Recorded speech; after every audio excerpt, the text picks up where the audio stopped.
Hello. So आपण आता पुढचा आपला टॉपिक पाहणार आहोत तो म्हणजे सिमिलर ट्रायंगल्स. ॲक्च्युली तुम्ही हे सगळं खूप लहानपणापासून शिकत आलेलं आहात, म्हणजे 6वी 7वी 8वी 9वी या वर्गांमध्ये तुम्ही हे सगळ्या मी स्पेलिंग चुकले का, अँगल्स, येस, या गोष्टी तुम्ही शिकत आलेला आहात. सिमिलर ट्रायंगल्स म्हणजे काय, आता फक्त आपल्याला पुन्हा रिव्हिजन म्हणूयात त्या सगळ्यांची, आणि रिव्हिजन म्हणूनच तुम्हाला आता हे दिलेलं आहे बऱ्यापैकी, काही वेगळं विशेष शिकायचं नाही आहे ह्याच्यामध्ये. तर सिमिलर ट्रायंगल्स म्हणजे काय, समजा माझ्याकडे 2 ट्रायंगल आहेत. मी हा एक ट्रायंगल घेतला एक्स वाय झेड, आणि एक दुसरा छोटा घेतला एम एन पी. हे समजा माझ्याकडे 2 ट्रायंगल आहेत. काय आहे ह्या ट्रायंगलमध्ये, तर काय आहे बघा की जो हा एक्स अँगल आहे तो सेम आहे अँगल एम सारखा. हा जो काही वाय आहे अँगल तो सेम आहे एन बरोबर, आणि हा जो काही झेड आहे अँगल तो आणि हा अँगल पी हे दोन सेम मेजरमेंटचे अँगल आहेत. म्हणजे अँगल एक्स आणि अँगल एम यांचं मेजरमेंट समान आहे. अँगल वाय आणि अँगल एन यांचं मेजरमेंट समान आहे, आणि अँगल झेड आणि अँगल पी यांचं मेजरमेंट समान आहे. एवढंच आहे का फक्त, नाही, आणखीन काहीतरी सांगतात ते सिमिलर ट्रायंगलमध्ये. आधीच आपण काय ते लिहून घेऊया की in triangle X Y Z and triangle M N P, angle x is congruent to angle m, angle y is congruent to angle n, angle z is congruent to angle p. Angle same आहेत, आणि आणखीन काय आहे तर ज्या corresponding sides आहेत त्या एका प्रपोर्शन मध्ये आहेत, सेम प्रपोर्शन मध्ये आहेत. कसं की X Y upon M N is equal to yz upon np and is equal to xz upon mp. हे एवढं सॅटिस्फाय झालं की आपण म्हणू शकतो की triangle XYZ and triangle MNP are similar. आणि हेच जर आपल्याला सिम्बॉलिकली दाखवायचं असेल तर सिम्बॉल कसा काढतो आपण, कॉन्ग्रुएंटला कसा आपण असा सिम्बॉल काढतो बरोबर. तसंच आपण इथं सिमिलरला काय सिम्बॉल काढतो तर triangle XYZ is similar to triangle MNP. काय काय असायला पाहिजे सिमिलर ट्रायंगल व्हायला, तर अँगल्स सेम असायला पाहिजेत त्यांचे कॉरेस्पॉन्डिंग, आणि सोबतच ज्या कॉरेस्पॉन्डिंग साइड्स आहेत त्यांचा जो रेशो आहे तो सेम असा पाहिजे. म्हणजेच साइड्स या प्रपोर्शन मध्ये असल्या पाहिजेत की X Y upon M N is equal to Y Z upon N P is equal to X Z upon M P. इथे आपण कॉरेस्पॉन्डन्स मेंटेन केलाय. म्हणजे कसं की एक्सला एम आला, वायला एन आला, झेडला पी आला अँगल. म्हणजेच व्हर्टायसेसचा जो काही कॉरेस्पॉन्डन्स आहे तो आपण मेंटेन केलाय. कॉरेस्पॉन्डन्स म्हणजे कशाला काय जुळलं जाते, जोड्या कशा लावतोय आपण ते, तो व्यवस्थित इथं इम्पॉर्टंट आहे. नाही तर तुम्ही म्हणाल की अँगल एक्सला एन सिमिलर घेतलं तुम्ही तर तुमची फिगर थोडी चेंज होईल, आणि मग काय होईल तुमचं जे एक्स वाय आहे त्याला कोणतरी वेगळी साईड सिमिलरली येणार आहे. हे सगळं आपल्याला इथं जास्त बघायचं आहे की कोणत्या अँगलला कोणता अँगल मॅच होतोय, कोणत्या साईडला कोणती साईड प्रपोर्शन मध्ये येते, हे सगळं बघणं जास्त महत्त्वाचं आहे सिमिलर ट्रायंगल्समध्ये. आणि हे सगळं तुम्ही खूप आधीपासून करता आहात. 9thला तुम्ही केलेलं आहेत, खूप सारे थेरम्स असे लिहिलेले आहेत कॉरेस्पॉन्डन्सवरून. 8thला हे शिकलेलं आहात, 7thला हे शिकलेलं आहात. सो काही फार अवघड नाहीये. तर पुढचा इम्पॉर्टंट पार्ट आहे test for similarity. Test for similarity हे तर आपण अगदीच लहानपणापासून SSS टेस्ट माहिती आहे आपल्याला, SAS टेस्ट झाली होती आपल्याला मागे, ASA टेस्ट झालेली होती. अशा 2-4 टेस्ट आपण शिकलेलो होतो. त्यांचीच आपल्याला रिव्हिजन करायची, आणि एकच टेस्ट आपण नवीन शिकणार आहोत ती आहे टेस्ट AAA टेस्ट. म्हणजे अँगल अँगल अँगल टेस्ट. तर आपण जाऊया डायरेक्ट त्या ए टेस्टकडेच जाऊयात. तर आपल्याला ही ए टेस्ट काय सांगते की तुमच्याकडे जो समजा दोन ट्रायंगल असतील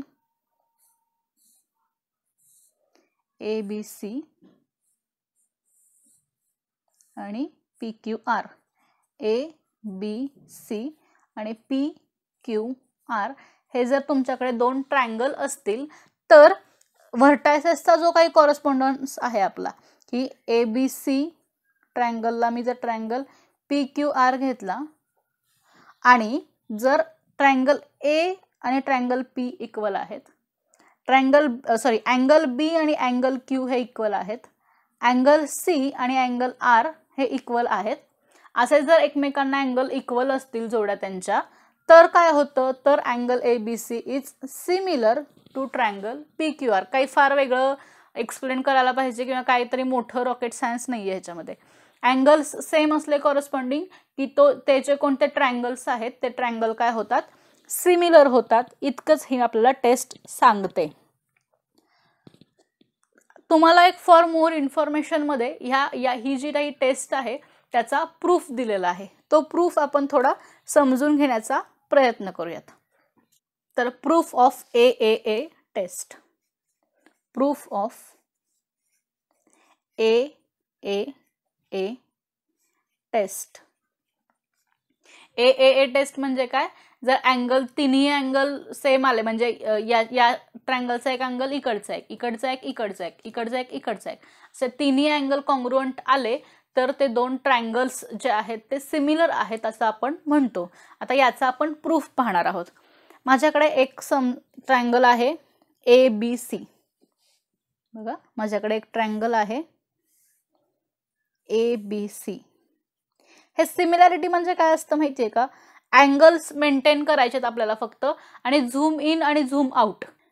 हे बघा, हे असं समजा हा जो अँगल आहे तर मी त्याला सिमिलर करताना असं बारकं केलेलं नाही, हा अँगल असाच राहिला, हे पुढचे अँगल असेच राहिले.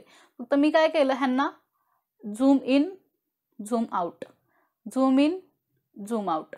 हे फक्त जे काही आहे ते अँगल काय म्हणतात आपण, अँगल मेंटेन ठेवायचे आणि साईडच्या प्रमाणात, म्हणजे जितकी ही कमी होते तितकीच ती कमी होते असं करत आपण गेलो आणि त्याला फक्त सिमिलर ट्रायंगल असं म्हणतो. तुम्ही जे image zoom in zoom out करता मोबाईलमध्ये त्या प्रकारचंच हे थोडंसं आहे. तसं माझ्याकडे दोन ट्रायंगल आहेत, ट्रायंगल ABC आणि दुसरं आहे ट्रायंगल PQR. हे दोन ट्रायंगल सिमिलर आहेत हे आपल्याला प्रूव्ह करायचे. गिव्हन काय काय असणार आहे आपल्याला, तर A ला P सेम आहे, B ला Q सेम आहे आणि C ला R हा अँगल सेम आहे. ओके, सो लिहिते मी, given in triangle ABC and triangle PQR काय होतं ABC आणि PQR मध्ये, तर angle A is congruent to angle P, angle B is congruent to angle Q and angle C is congruent to angle R. हे आपल्याला एवढं given आहे. मग आपल्याला प्रूव्ह काय करायचं आहे, टू प्रूव्ह काय आहे की हे दोन ट्रायंगल सिमिलर आहेत हे दाखवा. ए टेस्टचा प्रूफ घेतोय ना आपण. ए टेस्ट काय सांगते आपल्याला की जर अँगल समान आले तर ते जे काही ट्रायंगल्स आहेत गिव्हन ते सिमिलर आहेत. सो प्रूफ करतोय म्हणजे हा आपला इफ पार्ट आहे, देन पार्ट म्हणजे to prove. Angle ABC is similar to triangle ABC is similar to triangle PQR. Okay, so आपला ABC हा बिगर ट्रायंगल आहे, PQR हा स्मॉलर ट्रायंगल आहे. तर मी काय करते बघा आता प्रूफ मध्ये,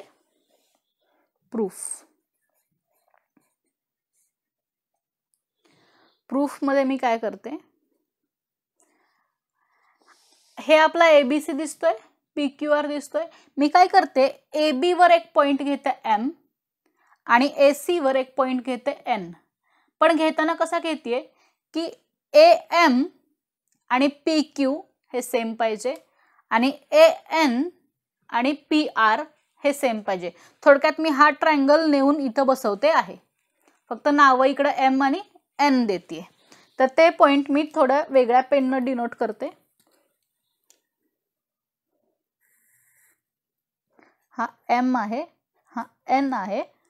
सो आपण घेऊयात की take point M on AB. AB वर M पॉइंट घेतला, पण सच दॅट, कसा घेतला आपण तो, such that PQ is equal to AM. PQ is equal to AM and point N on AC such that AN is equal to PR. AN is equal to PR. Okay, हे आपण point घेतलेले आहेत. आता पहा, triangle AMN चा विचार करा आणि ट्रायंगल PQR चा विचार करा. ट्रायंगल AMN मध्ये काय केलं आपण, A आणि P हे अँगल तर सेम आहे, हे आपलं गिव्हनच होतं ना already. Angle A is same congruent to angle P, हे आपलं गिव्हन होतं. आणि आपल्या कन्स्ट्रक्शन मध्ये काय केलं आपण, AM आणि PQ सेम काढले आणि AN आणि PR हे सेम काढले. बघा, विचार करा, in triangle AMN and triangle PQR, angle P is congruent to angle A. आधी आपण AMN इकडे लिहिले ना, त्यामुळे इकडे शक्यतो ट्रायंगल AM बद्दलच्याच गोष्टी लिहायच्या. Angle A is congruent to angle P. कशावरून आहे हे, given. Side AM is equal to side PQ आणि side AN is equal to side PR. हे कुठून होतं आपलं कन्स्ट्रक्शन, तसंच आपण अज्युम केलेलं आहेत ना गोष्टी. ऑब्झर्व करा, AM PQ, AN PR आणि A आणि P दोन साइड आणि angle included in side. Included म्हणजे त्या दोन साइड्सच्या मधला, ज्या दोन साइड आपण घेतलेल्या आहेत त्यांच्या मध्ये कोणता अँगल येतो आहे तो angle. So side and angle. कोणती टेस्ट असते ही, SAS test. So by SAS test, बरोबर आहे, side angle side, SAS test मुळे काय होणार आहे, तर त्याच्यामुळे काय होणार आहे, triangle AMN is congruent to triangle PQR. Okay, ही आपले टेस्ट फॉर कॉन्ग्रुएन्सी, हे तुम्ही शिकलेला आहात मागच्या वर्षी 9th ला. मग पुढे काय होतं बघा, आता अँगल हा जो आहे AMN ANM ह्यांचं काय होईल, हे दोन ट्रायंगल तर कॉन्ग्रुएंट झाले. मग आपण शिकलो होतो बघा, CACT CSCT, आठवते का, congruent angle, corresponding angle of congruent triangle, corresponding side of congruent triangle. ह्या गोष्टी आपण शिकलो होतो की जे दोन ट्रायंगल कॉन्ग्रुएंट झालेले आहेत त्यांच्या कॉरस्पॉन्डिंग साइड्स पण कॉन्ग्रुएंट होतात आणि त्यांचे कॉरस्पॉन्डिंग अँगल्स जे आहेत ते सुद्धा कॉन्ग्रुएंट होतात. ओके, सो आता आपल्याला अँगल्स बद्दल बोलायचं म्हणजे आपल्याला CACT चा वापर करावा लागेल. So angle M is congruent to angle Q, म्हणजे अँगल M काय येणार तुमचा, असा येणार आहे. आणि angle N is congruent to angle R. Angle N म्हणजे आता इथे काय येणार, सेम साइन येणार ना, जे R ला आहे इकडे 3 रेषा, आणि M आणि Q ला सेम येणार 2 रेषावाला. कशावरून आहे हे तुमचं, corresponding angle of congruent triangle CACT. Okay, so आता आपण आपल्या या आधीच्याच फिगरवर येऊयात, ABC वर येऊयात. ABC मध्ये आता काय होतंय बघा, ABC मध्ये होतंय की हा अँगल आणि हा अँगल जो AMN दिसतोय हा तो अँगल, आणि अँगल ABC हा सेम आहे. या साईडला अँगल ANM आणि अँगल ACB हे सेम आहेत. जर का मी ही लाईन आणि ही ट्रान्सव्हर्सल असं गृहीत धरलं, ही लाईन आणि ही ट्रान्सव्हर्सल, तर हा आणि हा काय आहे, कॉरस्पॉन्डिंग अँगल आहे. कसा आहे, कॉरस्पॉन्डिंग अँगल. आणि इथं कॉरस्पॉन्डिंग अँगल कसे झालेले आहेत, इक्वल आलेले आहेत. सो जर कॉरस्पॉन्डिंग अँगल इक्वल आले तर काय म्हणतो आपण त्यांना, की ही लाईन आणि ही लाईन ही पॅरलल असणार आहे. So in triangle ABC, angle AMN is congruent to angle ABC.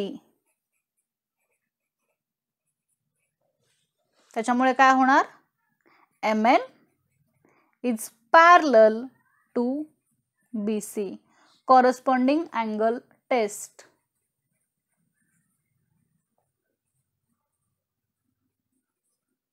Taste for parallel lines. आपण मागच्या वर्षी 9th ला पॅरलल लाईन्स नावाचा चॅप्टर शिकलो होतो. तिथे आपण पॅरलल लाईन शोधण्याच्या टेस्ट्स पाहिल्या होत्या. त्याच्यामधली ही एक टेस्ट आहे. जर अँगल्स कॉरस्पॉन्डिंग अँगल जर कॉन्ग्रुएंट असतील तर त्या दोन लाईन ज्या आहेत त्या पॅरलल असतात. सो आपण काय काय केलं, ABC होता, PQR होता आपल्याकडे. अँगल A ला P सेम आहे, B ला Q सेम आहे, C ला R सेम आहे, हे आपल्याला गिवन होतं. प्रूव्ह काय करायचंय की हा ट्रायंगल आणि हा ट्रायंगल हे सिमिलर आहेत. आधी काय केलं आपण, ह्या PQR एवढाच इथं एक अँगल काढून घेतला AMN, आणि PQR आणि AMN हे कॉन्ग्रुएंट आहेत हे दाखवले. ओके, हे कॉन्ग्रुएंट असल्यामुळं हा अँगल आणि हा अँगल, हा अँगल आणि हा अँगल हे सेम झाले. पण जेव्हा आपण ऑब्झर्व करतो इथं, तेव्हा M आणि हे हा B आणि हा N आणि हा C हे पण सेम असतात हे आपल्याला कळतं. म्हणजेच हे कॉरस्पॉन्डिंग अँगल सेम असल्यामुळे ह्या दोन लाईन ज्या आहेत MN आणि रेषा MN आणि BC ह्या पॅरलल मिळतात आपल्याला. आता आपल्याला बेसिक प्रपोर्शनॅलिटी थेरम वापरता येतो, कारण MN आणि BC हे पॅरलल आहेत. मग आपल्याला बेसिक प्रपोर्शनॅलिटी थेरम वापरून काय कळेल की AM/MB AN/NC. बघा, in triangle ABC MN is parallel to BC, हे तर आपण प्रूव्ह केलं. So by using basic proportionality theorem, काय होतं बेसिक प्रपोर्शनॅलिटी थेरम वापरून आपल्याला AM/MB is equal to AN/NC AN/NC. तुम्हाला आठवतंय ना, आपण इन्व्हर्टेंडो, कॉम्पोनेंडो, डिव्हिडेंडो, कॉम्पोनेंडो डिव्हिडेंडो, अल्टरनेंडो ह्या गोष्टी शिकलेलो होतो रेशोज अँड प्रपोर्शन मध्ये 9th ला मॅथ्स 1 मध्ये. त्याच्यातला आपण आता इथं इन्व्हर्टेंडो वापरणार आहोत. सो इन्व्हर्टेंडो म्हणजे काय, उलट न्यूमरेटर डिनॉमिनेटर होतो, डिनॉमिनेटर न्यूमरेटर होतो दोन्ही साईडचा. सो MB/AM इकडे होणार NC/AN. कशाने झालं हे, इन्व्हर्टेंडो. मग मी वापरते कॉम्पोनेंडो. तुम्हाला कळेल मी हे का करते ते पुढे पुढे जाऊन. पुन्हा मी वापरते कॉम्पोनेंडो. कॉम्पोनेंडो म्हणजे काय, हे जे AM आहे ते मला वरच्या मध्ये ऍड करायचंय. MB/AM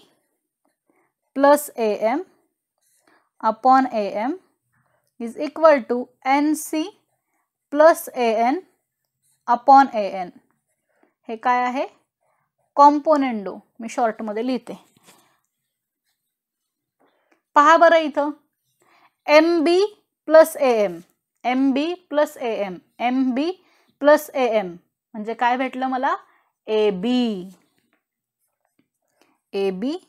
upon AM. इकडे काय भेटलं बघा, NC upon plus AN, NC plus AN म्हणजे काय भेटलं मला, AC अपॉन AN. ओके, पण आपण काय म्हटलेलं होतं मगाशी, AM आणि PQ हे सेम आहे, आपण तसं कन्स्ट्रक्शनच केलंय, आणि AN आणि PR हे सेम आहे. म्हणजेच काय होईल, AB अपॉन AM म्हणजे काय, AM म्हणजे PQ is equal to AN म्हणजे काय, तर AN म्हणजे PR. ऑब्झर्व करा, AB बाय PQ बघा, AB by PQ, AB by PQ is equal to AC by PR, AC by PR असं आलं आपल्याला. अँगल तर सेम आहेत हे आपलं अझम्पशनच होतं. सिमिलर आहेत ट्रायंगल हे दाखवण्यासाठी काय उरलं होतं आपलं, की त्याच्या साइड्स आहेत या AB upon PQ is equal to AC upon PR येणं, ह्याच्या साइड्स आता प्रपोर्शनमध्ये राहिल्या होत्या ते दाखवलं. त्याच्यातलं आपण काय दाखवलं, AB upon PQ is equal to AC upon PR. तुम्ही सिमिलरली दुसऱ्या दोन म्हणजे हा जो ट्रायंगल आहे तो इथं काढायचा, असा जर काढला इथे तर तुम्हाला दुसरे पेअर्स भेटतील. असं करून तुम्ही सगळं दाखवू शकता की AB upon PQ is equal to AC, AB upon PQ is equal to AC upon PR is equal to BC upon QR. So angle same आहेत हे तर गिवन होतं, साइड्स प्रपोर्शनमध्ये आहेत हे आपण आता प्रूव्ह केलं. म्हणजेच काय झालं तर ते जे काही ट्रायंगल होते आपले triangle ABC is similar to triangle PQR. हा आपला प्रूफ आहे कशाचा, तर AAA टेस्टचा, सिमिलॅरिटीसाठीचा. कॉन्ग्रुअंट असणं आणि सिमिलर असणं ह्याच्यामध्ये फरक आहे. दोन ट्रायंगल कॉन्ग्रुअंट आहेत म्हणजे त्या ट्रायंगल्सचे सगळे मेजर्स जे आहेत ते सेम आहेत. म्हणजे हा ट्रायंगल आणि हा ट्रायंगल हा कॉन्ग्रुअंट जर असेल ABCचा, ABC आणि PQR हे जर कॉन्ग्रुअंट असतील, कॉन्ग्रुअंट म्हणजे हे साइन वापरतो आपण, कॉन्ग्रुअंट असतील तर त्याचं अँगल, ह्याला हा अँगल आहे, याला हा अँगल आहे, याला हा अँगल आहे, हे अँगल कॉन्ग्रुअंट आहेतच. सोबतीनं AB आणि PQ ह्यांची लेंथ समान आहे. इथे आपण लेंथ प्रपोर्शन मध्ये घेतो सिमिलर ट्रायंगल्सला, आणि कॉन्ग्रुअंट ट्रायंगलला मात्र लेंथ समान यावी लागते. AB is equal to PQ यायला लागतं. कशासाठी, कॉन्ग्रुअंट साठी. पण सिमिलर साठी AB upon PQ is equal to AC upon PR, AC upon PR. So congruent आणि सिमिलर ह्यांच्यामध्ये खूप मोठा डिफरन्स आहे, तो व्यवस्थित लक्षात घ्या, नाहीतर काही वेळेला तुमचं दोन्हीमध्ये कन्फ्युजन होऊ शकतो. कॉन्ग्रुअंटच्या काही टेस्ट होत्या, SAS, SSS, ASA, ह्या कॉन्ग्रुअंटच्या टेस्ट आपण 9thला शिकलेलो होतो. आता आपण शिकतोय त्या सिमिलॅरिटीच्या टेस्ट आहेत. बऱ्यापैकी सेम आहे सगळं, पण तरीही डोक्यात डिफरन्स क्लिअर असू देत, कॉन्ग्रुअंट म्हणजे काय आणि सिमिलर म्हणजे काय. ओके, सो ही आपण सिमिलॅरिटीची AAA टेस्ट पाहिली. आपण AAA टेस्ट काय सांगते की जर अँगलला अँगल, कॉरेस्पॉन्डिंग अँगल्स जर कॉन्ग्रुअंट असतील, इक्वल मेजरचे असतील, तर ते दोन ट्रायंगल एकमेकांना सिमिलर असतात. Okay, thank you.